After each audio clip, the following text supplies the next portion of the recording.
여러분 안녕하십니까? 세상에 나쁜 팔자는 없다의 사주 멘토 심평 선생입니다. 자, 오늘은 제가 우리 호랑이띠 여러분들의 올해 2024년 앞으로 다가올 양력 8월 운세에 대해서 간략히 포인트만 설명드리겠습니다. 호랑이띠 여러분들은 참고하셔서 도움이 되시길 바라겠습니다. 자, 우선 호랑이띠, 보통 우리가 범띠라고 하는데, 호랑이띠의 특징을 잠깐 살펴보면, 고전에는 뭐라고 되어 있냐면, 이 호랑이라고 하는 인이라는 글자를 가지고 있는 사람들은 다른 사람들보다 지조가 있고 포부가 웅장하다고 되어 있습니다. 자, 그 이유가 뭐냐면, 요 인이라는 글자는 우리가 보통 권한이나 권력을 나타내는 권자를 의미하기도 하기 때문에 다른 인물들에 비해서 권력욕이 있고 좀 더 뭔가 권한을 획득하기 위해서 노력하는 팔자라고 보시면 되고, 자, 더군다나 이 범띠라고 하는 것은 정적인 글자가 아니라 굉장히 동적이고 역동성을 지닌 글자라고 보시면 됩니다. 자, 그래서 움직이면 움직이는 대로 돈이 되는 팔자라고 볼 수 있으니까 우리가 일을 하더라도 가만히 앉아서 하는 사무직보다는 본인이 움직이거나 아니면 움직이는 물체를 취급하거나 아니라면 본인이 있는 회사가 외국과 연관이 있거나 굉장히 역동성을 지닌 조직이라고 하면 능력을 발휘한다고 보시면 됩니다. 자, 그래서 범띠 같은 경우에는 실질적으로 본인이 뭔가 배우고 익히면 남들보다 좀 더 경영관리도 잘할 수 있는 띠라고 보시면 됩니다. 자, 그런데 이렇게 범띠가 2024년 용의 해를 만나게 되면 첫 번째는 원래 상당히 좋은 해라고 볼 수 있는데, 제가 여기도 써놨지만 이것은 곧 명제가 됩니다. 자, 명제라는 것은 내가 움직여서 돈을 버는 것을 의미하는데, 범띠를 나타내는 이 인이라는 글자는 오행으로 목이 되고, 자, 그 다음에 이 용을 나타내는 진이라는 글자는 오행으로 토가 되는 것이니까 목이 이렇게 토를 극해서 명제로 삼게 됩니다. 명제라고 하는 것은 이익을 남기는 돈이라고 보면 되기 때문에 옛날로 말하면 상인들이 버는 돈, 장사를 해서 버는 돈이라고 볼 수 있는데, 요즘 시대로 말하면 영업이익이라고 일단 볼 수 있는 거죠. 자, 더군다나 이 진이라는 글자는 수운동을 하는 글자가 되는데, 수라고 하는 것은 범띠가 볼 때는 수생목하는 것이니까 본인을 돕는 글자이고, 이것을 곧 인수라고 합니다.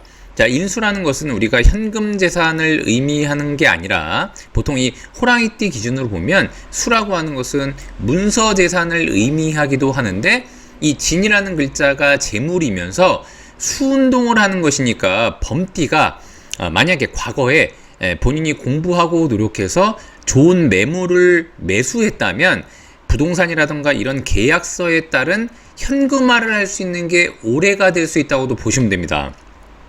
자, 그 다음에 범띠가 실제로는 우리가 이 용의해라고 하는 것은 인묘진, 그러니까 호랑이해를 지나고 그 다음에 토끼해를 지난 다음에 용의해가 된 거 아니겠습니까? 즉 뭐냐면 재작년에 호랑이해는 제가 몇 번 강조했지만 본명년이라고 해서 자신을 드러내는 해라고도 볼 수 있고, 그 다음에 이제 작년 같은 토끼 같은 경우에는 자신의 경쟁자가 출몰을 하는 해라고도 볼 수 있는데, 이런 것들을 잘 이겨내면 올해 비로소 본인이 재물을 취하면서 결과를 획득하는 그런 연이라고도 볼 수 있게 되는 것입니다. 자, 근데 다만 주의할 것은 뭐냐면 이 월살이라고 하는 것은 에너지가 굉장히 고갈되는 것이라고도 볼 수 있는데, 호랑이가 본인이 이익을 추구하기 위해서 굉장히 많이 움직이다가 건강이라던가 아니면 정신적인 부분에서 스트레스를 받지 않도록 굉장히 조심해야 되는 월이라고도 볼 수 있고, 더군다나 이제 우리가 상문조객이라고 해서, 자, 범띠 다음에는 토끼띠가 있고 묘가 있고 그 다음에 이제 한 칸 건너뛰고 이렇게 용의 해를 만나는 것이 되기 때문에 이런 것을 상문이라고 합니다. 상문이라고 하는 것은 주변에 본인이 이제 어느 정도 나이가 있거나 아니면 이제 주변 어르신들 중에 좀 연로하신 분들이 있다면 국사초상 아니면 이제 친구들의 부모님, 그 다음에 이제 친지들로부터 약간의 그 안 좋은 소식을 들을 수 있어서 우울한 느낌이 올 수 있는, 마치 상갓집에 있는 것처럼 우울한 기분이 들 수 있는 그런 해가 또 상문이기도 합니다. 그래서 범띠 같은 경우에는 주변에 곡사초상이라던가 이런 게 소식이 들려온다고 하더라도 지극히 자연스러운 현상이라고 일단 보시면 됩니다.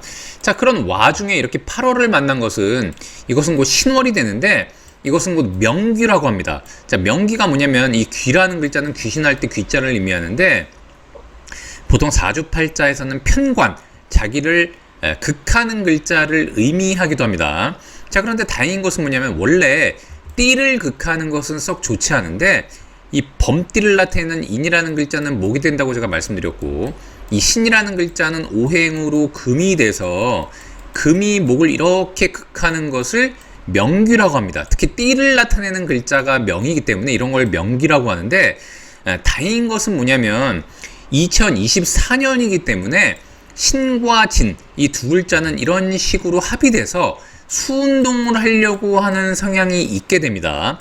특히나 만약에 범띠 팔자에 띠라고 하는 것은 연을 나타내니까 월일시 어딘가에 잘하는 글자가 있다면 이런 식으로 세 개가 모여서 본인을 본격적으로 도우려고 하는 것이 되니까 범띠한테는 상당히 호재가 될 수 있습니다.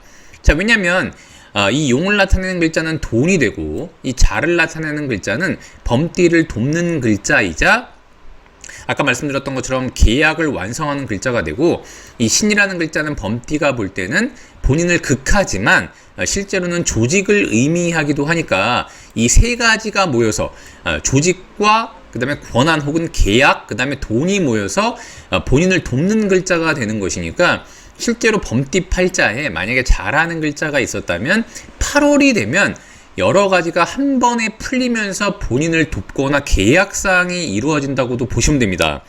자, 더군다나 8월은 역마에 해당하는 것이니까 범띠가 좀 더 활발히 움직여서 이 신 안에 있는 수를 취하라고 하는 것과 같기 때문에 범띠 같은 경우에는 지금 7월이니까 8월이 되면 좀 더 역동성을 지니고 움직여서 정적인 형태보다는 반드시 동적인 형태를 취해야만 수라고 하는 계약이 된다거나 아니면 합의를 이룬다거나 본인을 돕는다거나 본인을 원조할 수 있는 기운을 만들어내게 됩니다. 자, 제가 누누이 강조했지만 8월이라고 하는 것은 2024년 소속 아니겠습니까? 그러니까 부등호로 보면 이렇게 되는 거죠. 즉 뭐냐면 이제 아무리 8월이 금이라고 하더라도 용의해 소속의 8월인 것이니까, 이 용의해라고 하는 것은 범띠가 볼 때는 재물에 해당하다고 제가 말씀드렸지 않습니까?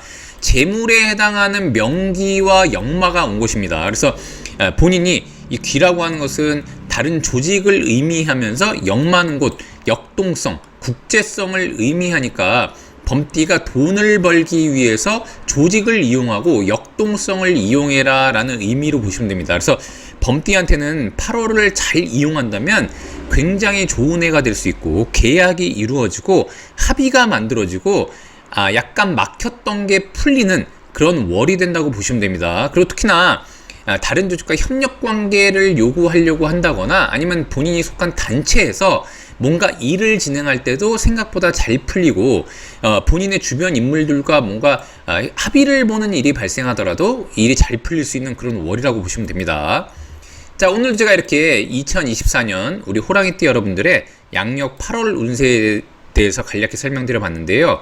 여러분께 도움이 되셨길 바라고요. 여러분이 구독해 주시면 희망은 제가 드리겠습니다. 이상 세상에 나쁜 팔자는 없다의 사주 멘토 심평 선생이었습니다. 감사합니다.